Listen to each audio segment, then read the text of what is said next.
자, 그러면 이번 시간에는 수분 환경에 관해서 지금 설명을 쭉 드려 왔습니다. 그죠? 그래서 이번 시간에 지난 시간에 이제 여기까지 설명을 했죠. 자, 그럼 밭에서 효과 다음에 자, 그러면 이제 벼 재배에 의해서 용수량 및 관계법을 계산을 하는데 어떻게 할 거냐 하는 이야기죠. 저 계산 방법은 이러합니다. 조금 더 키울까요? 예, 너무 작나? 여기 차라리 나올 수 있겠습니다. 뒤에 좋은 그림도 나오네. 자, 그러면 이제 용수량이라고 하는 것은 물을 이제 필요로 해서 물을 주는 양이죠. 그래서 이제 이런 관계에서 얘기를 하는데 벼 재배 관계에 소요되는 부분의 총량이라고 하는 것은 얼마만큼 수분이 필요한가 하는 이야기는 필요한가 하고 우리가 주는 양하고는 개념이 다릅니다만 용수량이라고 하는 것은 먼저 잎을 통해서 정산하는 정산량, 그 다음에 이제 수면을 통해서 정산하는 정발량, 그 다음 지하로 내려가는 침투량 이렇게 됩니다. 이거는 정발이 아니고 옆면 정산이 됩니다. 전문적으로 얘기하면 자, 그러면 이렇게 되는 거죠. 여기에다가 유효 강수량, 비가 왔을 때 이 양을 빼는 거죠. 자, 예를 들면 정발을 하는 거의 1.2배입니다. 요게 이제 정발량이죠. 일반적으로 이제 수면에서 정발하는 거, 정발량과 비슷한 요거고, 기공을 통해서 나가는 것은 한 20% 정도 더 있다 이렇게 보시면 되고, 지하로 침투하는 것은 평균 536mm입니다. 배어 재배 기간 7달, 6달, 5개월에서 6개월, 150일에서 180일 사이 정도의 이 정도가 지하로 침투를 한다는 거죠. 그러면 우리가 1200mm 비가 온다 하고 가정하면은 어떻습니까? 이게 약 절반은 토양 속으로, 그러니까 지하수로 침투되어 내려간다 이렇게 이해를 하시면 됩니다. 자, 그러면 절수 관계는 뭐냐면 물을 줄이는 거죠. 어떻게 줄일 수 있느냐? 이것은 이제 파종 방법이라든지 재배법에 따라 다른데, 물을 가장 이제 많이 또 필요로 하는 시기를 보면 이양할 때, 그 다음 뿌리가 활착할 때, 그 다음 유수가 어린 이삭이 형성될 때, 그리고 이삭이 베어서 약간 볼록해지는 수인기 부팅 스테이지하고 유숙기라고 하면 전유자죠, 그죠? 이삭의 알맹이가 요게 이제 이삭이로 하고 하면 손톱으로 이렇게 딱 이삭을 짜면은 젖처럼 이렇게 나오는 시기, 이때만 담수를 하면 된다 이 얘기입니다. 그래서 물을 전략하자 이 얘기죠. 그 다음 이제 밭 토양의 관계에 있어서는 수익성이 높은 작물을 선택하고 다비 재배가 가능하고 질산태 용타를 줄이는 방법이어야 합니다. 그러니까 이것은 비료를 주는 것, 그리고 나누어 주는 것. 그러면 이 비료를 줄 때 어떤 비료를 주는가도 있겠죠. 속효성 비료보다는 완효성 비료를 주거나 아니면 여러 시기에 나누어서 필요할 시기에 주는 것. 이것을 이제 분시 강화 이렇게 말합니다. 그 다음 도복을 유발할 수도 있는데, 지금은 이제 그 도복이라고 하는 쓰러지죠. 밭에서 물을 주면 관계를 하면은 쓰러짐 문제가 된다. 그래서 이제 내도복성 잘 안 쓰러지는 작물을 선택하고 재식 밀도를 낮게 한다. 그러니까 로우 덴시티로 간다는 거죠. 1제곱미터에 이제 콩 같은 경우에는 보통 조간 줄간격 70, 그 다음에 주간 10 또는 15를 하지만 이것을 70, 그 다음 20 이렇게 심을 수도 있다 하는 거죠. 그 다음 병해충 방지하고 제초를 철저히 해야 한다 하는 거죠. 이제 밭 토양에서 관계를 할 때는. 그 다음 식질 토양, 그러니까 물 빠짐이 잘 안 좋은 토양은 중경이나 휴립으로 침투를 조장해줘라. 비닐 멀칭을 통해서 또 정발을 방지해라 하는 이야기가 되겠습니다. 자, 그러면 우리가 물을 주는데 어떤 방법으로 주느냐 관계법을 보면, 먼저 지표면으로 주는 관계가 살수 뿌려주는 관계, 그 다음 지하로 주는 관계, 이 세 가지가 있는데, 먼저 지표는 전면 관계, 여기서는 지표면 전체적으로 뿌려주는 거고, 휴가는 한 줄 띄운다든지 고랑으로만 주고 그 다음에 도둑은 주지 않는다든지 이런 경우죠. 이랑 관계, 또 고랑을 일항이라고도 표현을 합니다만, 그래서 일항 관계 또는 휴강 관계 이렇게도 사용을 합니다. 그 다음 살수 관계는 다공간, 그러니까 구멍이 뽕뽕뽕뽕 난 것을 통해서 이제 파이프에서 구멍을 내서 주는 것. 그 다음 스프링쿨러는 이렇게 생겼죠. 이렇게 생겨가지고 여기서 쭉 수분이 막 돌면서 위에서 칙칙칙 돌아가면서 이제 수분을 이제 분산시키는 그걸 이제 스프링쿨러 시스템이라고 하죠. 그 다음 지하는 계급법, 소위 개방상수로 바깥에서 보일 수 있게끔. 그 다음 만급법은 이제 아예 지하에 있기 때문에 안 보이도록 하는 거. 그 다음 아비법은 기계적으로 눌러서 압에 의해서 공급하는 이 세 가지 방법이 되겠습니다. 자, 그러면 우리가 이제 물을 주었어요. 관계를 했는데 이 효과를 이제 는 앞에서 이제 이유와 효과에 관해서 설명을 했고, 그러면 이제 물이 너무 많다. 그러면 물을 빼줘야 된다. 그럼 배수라고 하는데 이 배수 효과는 뭐냐 하는 거죠. 먼저 이제 배수를 한다는 것은 수분이 너무 많기 때문에 배수를 하는 것이죠. 그래서는 습해라든지 수해를 방지하고 토양 컨디션을 개선하죠. 그래서 생육에 도움을 준다. 다른 말로 하면은 그 토양 속에 있는 그 액상보다 기상의 함량을 높이는 역할을 해서 뿌리 생육이 좋아지겠죠. 그죠? 그 다음 기계화가 촉진된다. 그러니까 수분이 많으면 기계가 다니기 어려운데 기계화를 할 수 있다. 그래서 경제 용도를 높일 수 있다. 그러면 물을 어떻게 뺄 거냐? 배수 방법에 관한 건데, 먼저 다른 데 있는 흙을 가져와서 넣으면 격투하는 법. 그래서 지반을 높이는 방법이 있고, 그 다음 기계적으로 이런 거야, 비가 많이 왔을 때 이런 거 많이 하죠. 인력이라든지 충력, 풍력 기계를 이용해서 배수 펌프를 이용해서 이렇게 하는 거죠. 그 다음 개그라고 하는 것은 이제 보이는 오픈된 상태로 도랑이라든지 지상수 또는 지하수를 빼내는 것. 그 다음 만급에서는 지하에 이렇게 이제 땅 속에 물이 잘 빠질 수 있도록 그 파이프라든지 자갈이라든지 이런 걸 깔아서 배수가 되게끔 한다는 겁니다. 그 다음 그러면 이 암그 배수라고 하는데, 암그 땅 속에 토양 속에 묻는 방법은 뭐냐? 크게 보면 이제 세 가지가 있는데, 완전히 이제 묻는 것은 완전한 거, 이거는 토관이라고 하죠. 도관, 도관. 그 다음에 모르타르관, 콘크리트관, 플라스틱관 이런 관들을 사용해서 수분을 빼내는 겁니다. 그 다음 간이한 거는 이제 설치했다가 또 제거할 수도 있고 이런 거죠. 습, 통나무, 대, 동, 그 다음에 나무 상자, 이탄토 흙 들어보셨죠? 그 푹신푹신한 거, 푹신푹신하다.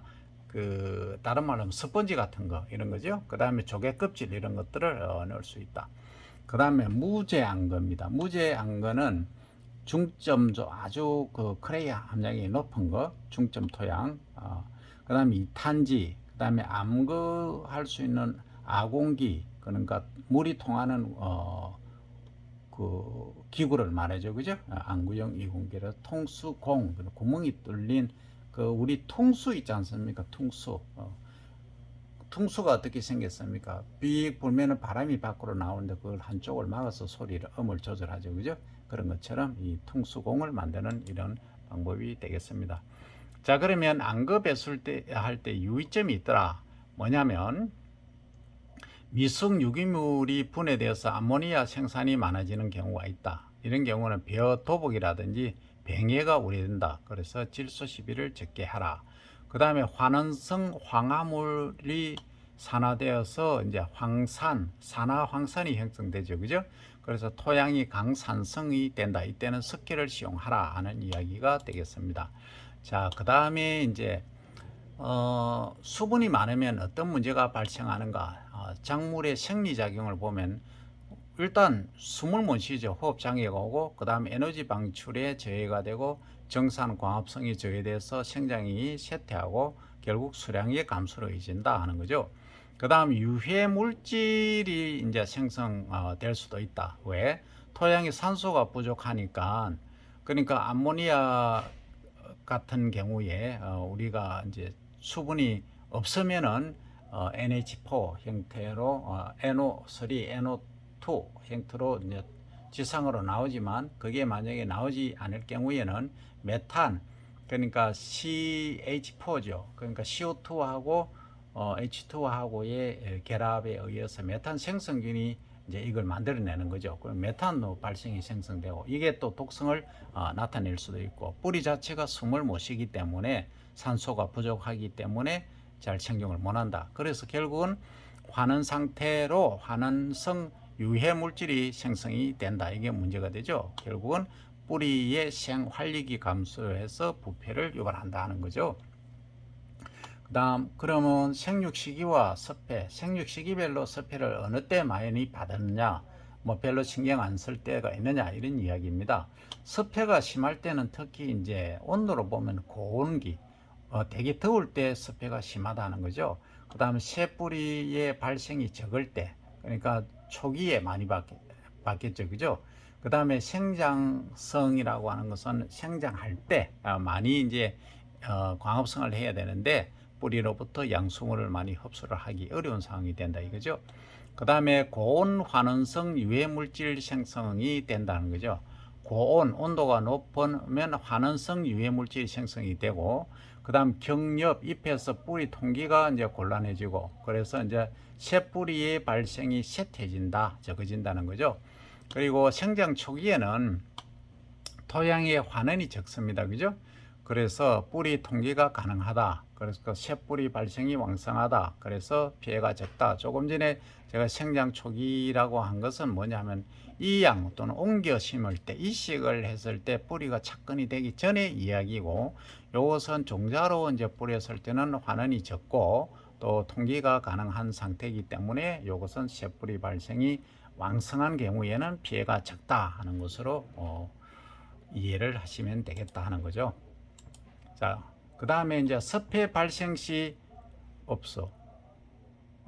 섭해 발생 시 검출되는 것은 과수에서는 아황화철과 황화수소가 검출이 되고, 그 다음 맹류에서는 8에서 10도씨에서는 아산화철, 이것을 기억해야 됩니다. 그리고 15도씨에서는 황화수소 가스가 많이 발생하더라 하는 겁니다. 다음 경렵에서 뿌리로의 산소 공급력을 봅니다. 잎에서 뿌리로 산소를 공급할 때 벼 같은 경우에는 통기강이 있어서 잎에서 뿌리까지 산소를 공급하죠. 그래서 이제 큰 문제가 없는데 왼쪽은 벼고 오른쪽은 보리 발리가 되겠습니다. 그래서 여기 이제 보시면 이렇게 되어 있죠. 피청세포 직렬보다 사열이 세포 간격이 커서 산소 공급 능력이 강하다. 이것은 직렬이죠. 이거는 사열이죠. 그죠? 그래서 직렬보다 사열이 세포 간격이 크다 하는 거죠. 그래서 산소 공급 능력이 강하다. 그래서 벼를 보시면 이게 이제 통기강이 됩니다. 그죠? 통기강이 있어서 쭉 수분이란다. 산소가 잎에서 뿌리까지 쫙 내려가지만 보리 같은 경우는 그렇지 않다 하는 거죠.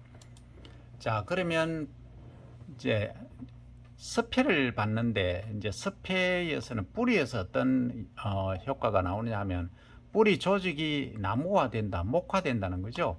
그래서 토양이 환원되고 산소가 결핍에 될 시 견디는 능력과 관계가 있는데, 벼, 골풀 이런 것은 외피나 뿌리털이 심하게 목화됩니다. 그래서 황화철, 산화철이라고 하죠. 산화되은 철이 있어서 뿌리가 약간 붉은색 계열의 황토색을 나타내게 되죠. 그 다음에 뿌리 발달 습성은 어떻게 되느냐면, 새뿌리 발생이 용이할 시는 이제 잘 될 때는 새뿌리가 잘 나오면 섭해에 견디는 힘이 좋고, 근개가 뿌리 가 이렇게 분포해 있는 것을 이제 근개라고 합니다. 이게 얕게 형성되죠. 소위 청근성으로 된다는 얘기입니다. 반대말은 심근성이 되겠죠. 그러니까 수분이 부족하면은 심근성으로 뿌리가 깊게 밑으로 내려간다 하고 같은 말이죠. 그래서 근개가 얕게 형성돼서 이런 경우는 내습성을 강화한다. 그 다음에 유해 물질에 대한 저항성이 이제 생기게 되는데, 황화수소라든지 아산화철 등 환원성 유해 환원이라고 하는 것은 산소가 부족할 때 생기는 거죠. 유해 물질의 저항성이 크면 내습성이 강화된다 하는 거죠. 그래서 우리가 이제 수분이 많으니까 이게 배출을 해줘야 된다. 그래서 배수는 알맞은 방법을 꾀하고 정지, 이제 토양 흙 고르기죠, 그죠? 습지에는 고휴 재배라고 하는 것은, 고휴라는 것은 이렇게 있으면 요 손가락, 요 손가락은, 엄지 손가락은 고랑이고, 그다음 요는 두둑, 요렇게 높게 해서 요래 고랑으로 물이 빠지게끔 하고, 요 두둑은 높게 있으니까 피해를 방지하는 이런 것을 고휴 재배라 합니다. 그 다음 논에서는 지금 휴립 재배라고 하는데, 논에서는 잡초 방제도 하고 해야 되기 때문에 이게 논처럼 이렇게 높게 밭처럼 이렇게 높게 못하는 거죠. 살짝 이렇게 요런 식으로 휴립을 만든다 하는 거죠. 그 다음 토양 개량은 세토를 개토한다. 세토라고 하는 것은 아주 섬세한 미세한 토양을 갖다 넣는다. 뭐 황토 같은 것도 괜찮다 이런 말이죠. 자, 그 다음에 부식이나 석회, 토양 개량제를 이제 사용할 수도 있다. 그 다음에 작물 품종을 선택할 때는 품종간 차이가 크기 때문에 일단 그 뿌리가 강한 스트롱한 것이 습해에 견디는 힘이 강하겠죠. 그렇게 하고 그 다음에 잎도 사이즈가 작은 것, 또 두툼한 것이 좋다 이렇게 말씀드릴 수 있고, 그 다음 시비는 이제 싸움하는 것이 아니고 비려주는 것이죠. 이때는 미숙 유기물, 이제 덜 썩은, 발효된 유기물, 그리고 황상근 비료 이런 것은 사용하지 마라 하는 거죠. 그 다음 표층에 시비하고 뿌리가 흡수가 장이시는 이제 옆면으로 잎을 통해서 이제 녹여서 이렇게 스프레이 하라 이 얘기입니다. 옆면 시비를 하라 하는 거죠. 그 다음 과산화석회를 사용하라. 이것은 과산화석회인 경우에는 종자에 이제 코팅을 하는 경우, 그다음 토양에 혼입하는 이런 경우가 있습니다. 그죠? 자, 그다음에 이제 수에 그 수분이 너무 많아서 피해를 받는 경우에 양상을 보면 토양이 이제 붕괴되죠. 산사태나 토양 침식이 있고, 그다음 유토 이제 물 따라 흘러내리는 거죠. 그다음 전답 파괴 또는 매물이 되죠. 그 다음 유수라고 하는 것은 흐르는 물이죠. 도복, 쓰러짐의 손상, 그 다음 표토가 유실되죠. 그래서 결국은 이제 여러 가지 것들이 문제가 되는데, 침수 같은 경우는 완전히 잠기는 거죠. 잠기고 나면은 물이 이제 태수 빠져나가고 나면 흑암금이 남고 생육이 저해되죠. 그렇지, 이런 모든 것들이 병해충이 발생되고 병균을 전파하는 경우가 된다는 거죠. 자, 그러면 이것을 물에 잠기거나 했을 때 관수의 생리를 보면 물속의 소량의 산소를 이용해서 무기호흡을 하는 겁니다. 그러니까 여기서는 기이한 냄새가 많이 나죠. 그죠? 그 다음 호흡 기질로는 전분이나 당분이 이용되는데, 결국은 이렇게 간수해를 당했을 때는 저장 양분이 고갈돼서 기아 상태가 돼서 생육이 장애가 된다, 문제가 된다 하는 이야기가 되겠습니다. 자, 그러면 이제 이 수액의 종류를 보면은 그 강하고 약한 그 품종별 특성을 보면 이거는 분목이라고 할 수 있겠죠.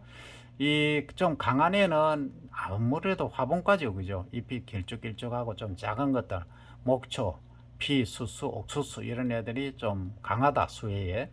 약한 것은 잎이 큰 겁니다. 크거나 넓거나 한 거, 콩과 콩 전부, 콩, 완두콩 이런 거 다 포함됩니다. 그 다음 채소류, 감자, 고구마, 메밀 이런 것들. 메밀도 잎이 넓잖아요, 그죠? 이런 형식으로 생겼죠. 자, 그 다음 이제 생육 시기별로 보면 아주 강한 스트롱한 시기는 배로 보면 몇 월기 및 이양 직후에, 모짜리 시기나 이양 바로 옹기 신고 난 직후. 약할 때는 분을이 많이 할 때 분을 승기하고 수인기, 소위 부팅 스테이지, 임신한 것처럼 이삭이 볼록해질 때, 잎집이 볼록해질 때죠. 그 다음에 아주 약할 때는 출수 개하기, 결론은 출수하고 꽃이 필 때, 이삭이 나오고 꽃이 필 때 수해를 당하면은 이거는 아주 심각한 문제에 부닥칠 수 있다는 겁니다.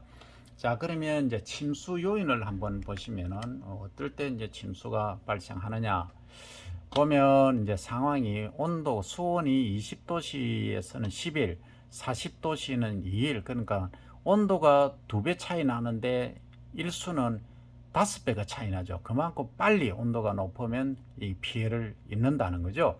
그래서 수질은 맑고 그다음 흐름이라고 하는데 흘러간다 이 말이죠. 맑은 물을 흘려보내면 관수해가 적다는 거죠. 호흡이라고 하는 것은 숨 쉬는 건데 단백질로부터 호흡 재료 공급을 저해받는다 하는 거죠.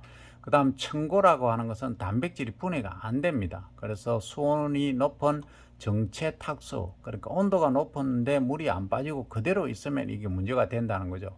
그 다음 적고인 경우에는 단백질이 분해되고 흐르는 맑은 물이 이제 있어 줘야 되는데 이것이 없을 경우에는 심각한 문제에 봉착할 수 있다 하는 얘기입니다.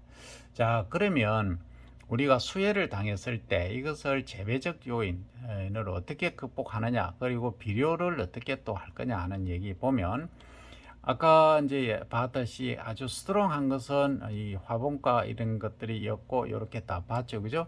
그 다음에 이제 수해 대체 한 걸 또 하려고 했어요. 그러면 수해가 나면 어떻게 대책을 하느냐? 가장 좋은 게 수해를 안 당하도록 하죠. 그래, 홍수를 회피하고 재배 양식을 변경하라. 이거는 사전에 할 수 있는 대책이고, 만약에 작물을 재배하는 중에 비가 많이 왔다거나 했을 때는 배수, 물을 빼는 것에 노력하고 흙앙금을 빨리 씻어내야 됩니다. 그 다음에 이제 물을 빼고 난 다음에 대수 후의 대책은 새물을 갈아대거나 질소 인산을 적기에 시비해서 회복할 수 있도록 해줘야 된다는 거죠. 그 다음 이제 여기까지 수해를 마치고 다음은 한해에 관해서 설명을 드리겠습니다. 자, 이제 한해에 관해서 설명을 드리면 한해라고는 찰 한자죠, 그죠? 추위. 그러니까 이것은 겨울에 입는 한해보다는 어떻게 보면 냉해에 가깝다고 할 수 있는데 추워서 입는 해입니다. 어쨌든 그러니까 겨울에 입는 거는 동해 아주 얼어버리는 거죠. 이것은 이제 어는 것 말고 이제 온도가 좀 낮아서 입는 해입니다. 자, 그러면 이게 지금 그게 아니고 여기서는 한해가 한 발로 지금 이야기를 해야 될 것 같으네요. 왜냐하면 지금 수해에 관해서 수분이 앞에는 부족한 것, 많았던 것, 요거는 부족한 경우 한 발이라고 합니다. 이런 경우에는 정확히 적어줘야 됩니다. 한해에서 갈로에서 한 발 또는 수분 부족 생리 이렇게 말합니다. 자, 그러면 요 한 발은 위조 상태의 식물의 건조사를 초래합니다. 그리고 생육 장애를 가지고 수량 품질을 저하시키고, 이 원인은 결국은 수분이 부족하죠. 강우 관계가 부족하여서 토양 수분이 결핍한 경우, 정산을 조정하거나 보충이 미흡한 경우 호흡이 저하되고 흡수 에너지 부족에 의한 흡수가 저하된다 하는 거죠. 그래서 이 한해 발생은 이제 건조해서 죽는 겁니다. 그래서 세포 운행질의 기계적 인력에 의해서 파열이 되고 효소 평형이 이제 교란 상태가 되어버리죠. 그러면 작물의 내건성, 건조할 때 견디는 성질을 한번 보도록 하겠습니다. 자, 이것은 조금 크게 키우면, 자, 내건성이 강한 작물의 경우 형태적 특징은 살펴보면 이런 경우입니다. 표면적, 체적의 비가 작고 전체적으로 왜소함이 잎이 작습니다. 아주 중요합니다. 이 부분은. 그 다음 뿌리가 깊고 지상부에 비해 건군, 뿌리 전체가 있는 모임, 군이죠. 그죠? 뿌리가 한데 이렇게 엉클어져 있는 형태죠. 이 발달이 좋다.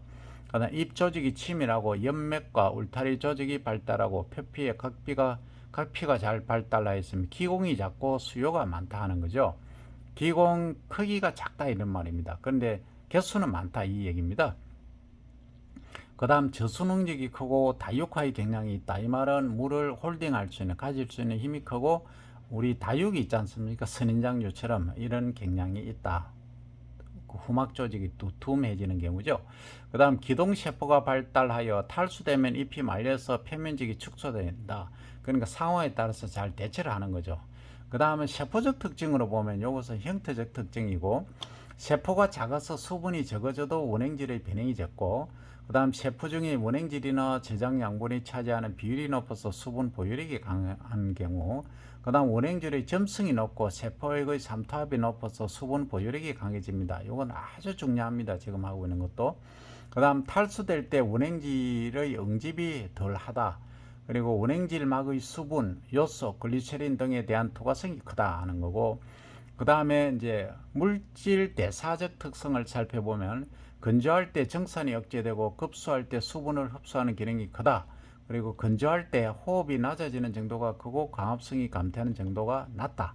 건조할 때의 단백질, 당분의 소실이 늦다 하는 것이 핵심이 되겠습니다. 자, 그러면 우리가 한발에 대한 대책은 뭐냐?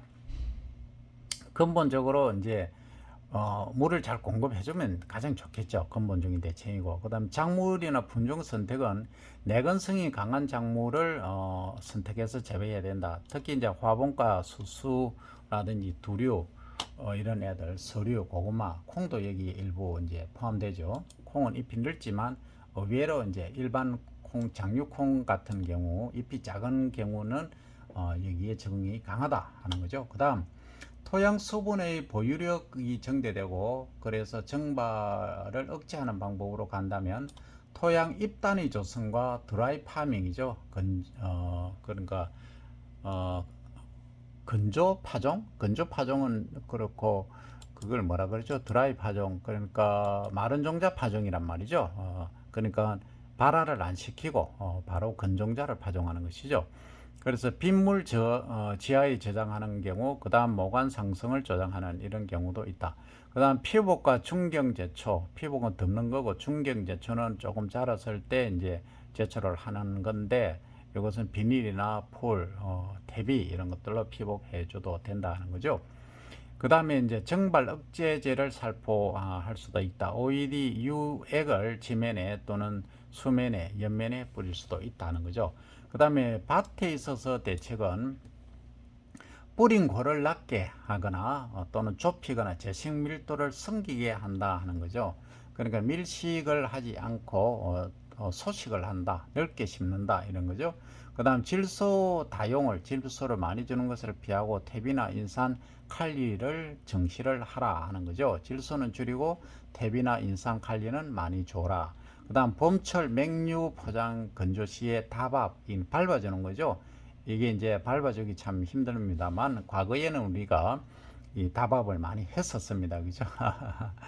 그래서 보리밟기 운동 이런 것들도 했었죠. 왜냐하면 겨울철에 이제 날씨가 추우니까 이게 얼면은 이게 이제 예를 들어서 보리라고 합니다. 보리가 이렇게 자라고 있다가 이제 겨울이 되면 이 상태로 있다가 이제 수분이 비가 온다거나 하면은 얼면은 이렇게 들려버립니다. 이렇게 들리면은 이제 온도가 높아지면 녹아버리지 않습니까? 얼음이 녹으니까 축 내려옵니다. 내려오면서 이렇게 쓰러져 버리죠. 그래서 쓰러지지 말라고 또는 수분이 증발하지 말라고 이렇게 다 밟아주는 것을 한다 이거죠. 바른 거는 이제 지나다니면서 밟아도 되지만 그 우리 굴릉쇠 있지 않습니까? 굴릉쇠라 한다. 이런 거 있지 않습니까? 이런 걸 롤러라고 하죠. 롤러를 달아서 쭉 이렇게 지나가면 됩니다. 그죠? 이렇게도 했었다는 거죠. 그 다음에 이제 논재배 대책은 중북부 천수답 지대라고 하는 것은 하늘수, 물수죠. 하늘에서 내리는 물에만 기대하는 것. 그러니까 인위적으로 물을 공급할 수 없는 이런 곳을 이 경우입니다. 중북부는 건답 직파를 하고 남부는 만식 적응 재배, 늦게 재배하라 이 말입니다. 그 다음에 밭 모짜리를 하고 박파묘는 넓게 파종을 한다는 거죠. 그러니까 밀파가 아니고 박파, 아주 이제 성기게 파종 밀도를 낮춘다는 거죠. 만식 적응성은 방금 얘기한 대로 늦게 이제 파종하거나 재배하는 것을 말합니다. 그 다음 이양기가 늦어지면 모의 과숙을 회피한다.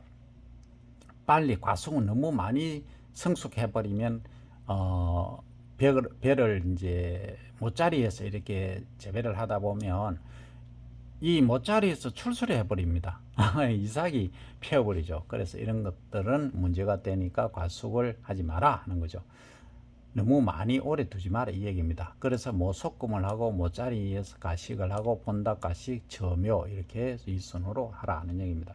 그 다음 모내기 한 개 이상 모내기를 이제 통상적으로 우리가 7월 남부지방 초까지는 무조건 해야 되는데 이 이후에 하면은 이 한계 기간이 지나버리는 거죠. 그래서 이상 지연 시에 조나 기장, 대초 다른 것들로 대파를 한다. 다른 품종 또는 작물을 파종한다. 이 얘기가 되겠습니다. 그죠?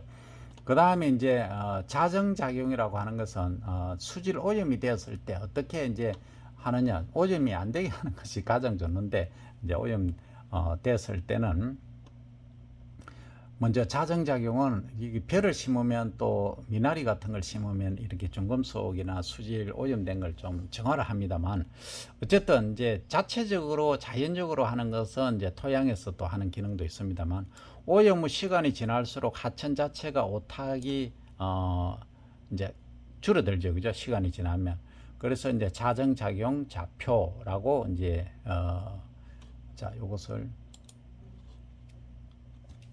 이제 이렇게 되면 안 보인다, 그죠? 자, 그러면 오염 후에 시간이 이제 고탁이 체감적으로 자정작용이 된다 하는 거죠. 그 다음에 생화학적 이제 산소 요구량 소위 BOD를 사용해서 하는 경우다. 그래서 이제 BOD, COD 이런 경우에는 수치가 높으면 오염이 많이 됐다는 것을 우리가 알 수 있다 하는 겁니다, 그죠? 자, 여기까지 경청해 주셔서 대단히 감사하고 또 다음 시간에 뵙도록 하겠습니다. 감사합니다.